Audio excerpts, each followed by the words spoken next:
నా గుండెకి చాలా ఆత్మీయమైన సంఘటన ఇది. ఒక 3-4 సంవత్సరాల క్రితం మీరు ఎగ్జామ్స్ రాసి మీకు ఉద్యోగాలు వచ్చి కూడా మీకు నియామక పత్రాలు ఇవ్వకపోవడం, దాన్ని కోర్టు కేసులు అవ్వడం, ఈ రోజున ఇన్ని వేల మందికి దాదాపు 6,100 పోస్టులు ఈరోజు ఈ విధంగా ఒక పండగ వాతావరణం జరుపుకుంటున్నామంటే దానికి మూల కారకులు గౌరవ ముఖ్యమంత్రి శ్రీ నారా చంద్రబాబు నాయుడు గారు. నేను మనస్ఫూర్తిగా వారికి కూటమి ప్రభుత్వం రావాలి అని ఎందుకు ఇంత తపన పడ్డాను అంటే, మీ బంగారు భవిష్యత్తు పాడవకూడదు. మీలో ఎంతమంది ఇందాక ఒక్కొక్కరితో కథలు వింటా ఉంటే, మీ 6,100 మంది దాదాపు 4 లక్షల పైచిలుకు యువత ముందుకొచ్చి పోటాపోటీగా ఎగ్జామ్స్ ప్రవేశ ఉత్తీర్ణ పరీక్షలు చేస్తే దాంట్లో కేవలం 6,100 మాత్రమే సెలెక్ట్ అయ్యారంటే అంత టఫ్ ఎగ్జామ్ ఇది. ఒక్కొక్కరు post graduation, BSc chemistry, MSc, MA, BSc computer science ఇవన్నీ చదువుకుని ఇంత చదువుకున్న వ్యక్తులు ఒక సమాజానికి రక్షణ ఇచ్చే ఒక కానిస్టేబుల్ ఉద్యోగానికి వచ్చినందుకు మీ అందరికీ పేరు పేరున హృదయపూర్వక ధన్యవాదాలు తెలుపుకుంటా ఉన్నాను. ఇది నాకు ప్రత్యేకించి మొన్న ఈ మధ్యన గౌరవ ముఖ్యమంత్రి గారి సూచనలతోటి ఆయన అసెంబ్లీలో మేము మన ప్రమాణ స్వీకారం చేసిన తర్వాత మొట్టమొదటి అసెంబ్లీలో మేము ఒక మాట ఇచ్చాం. ఆంధ్రప్రదేశ్ సుస్థిరత కోసం, యువత భవిష్యత్తు కోసం మేము నిలబడతామని. ఎక్కడా కూడా వ్యవస్థీకృతం అయిపోయింది అవినీతి అనేది.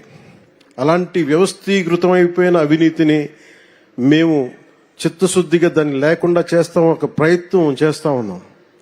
దాంట్లో భాగంగానే ముఖ్యమంత్రి గారి దృష్టికి తీసుకెళ్లి పంచాయతీరాజ్లో దాదాపు 10,000 మంది పైచిలుక్కి ఒకేసారి మేము ప్రమోషన్స్ ఇవ్వడం జరిగింది. ఇది ముఖ్యమంత్రి గారి దార్శనికతకి, వారు పంచాయతీరాజ్ వ్యవస్థలో ఎలాంటి అవినీతి లేకుండా ముందుకు తీసుకెళ్లిన వారి సలహాలు, సూచనలే నేను 10,000 మందికి మేము ఒకేసారి ప్రమోషన్లు ఇవ్వడం జరిగింది.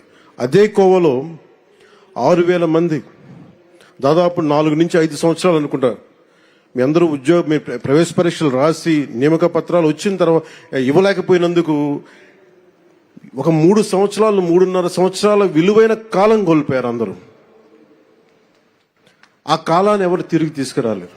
డబ్బు తిరిగి రావచ్చు కానీ కాలం, ఎందుకంటే 6,000 మంది మీరు మాట్లాడుతూ ఉంటే ఒక్కొక్కరు ఇక్కడ కూర్చున్న 6,000 మంది మీ తల్లిదండ్రులు, ఒక్కొక్కరి కష్టాలు, ఎక్కడో అల్లూరు సీతారామరాజు జిల్లా నుంచి కావచ్చు, అనంతపురం జిల్లా నుంచి కావచ్చు,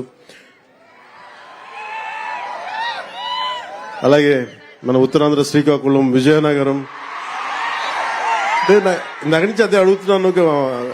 మన హోంమంత్రి అనిత గారిని, సోదరు అనిత గారిని అడుగుతా ఉన్నా, ఎందుకు ఎక్కువ మంది శ్రీకాకుళం, ఉత్తరాంధ్ర ఎందుకు ఎక్కువ చెప్పలేదు, మిగతా జిల్లాల నుంచి రావట్లేదంటే,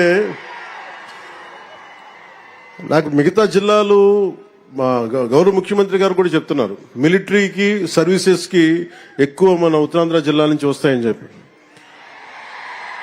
ఉత్తరాంధ్ర నాకు అనిపిస్తే ఒకసారి భరతమాత గుడి కూడా అక్కడ ఉత్తరాంధ్రలో ఉంది.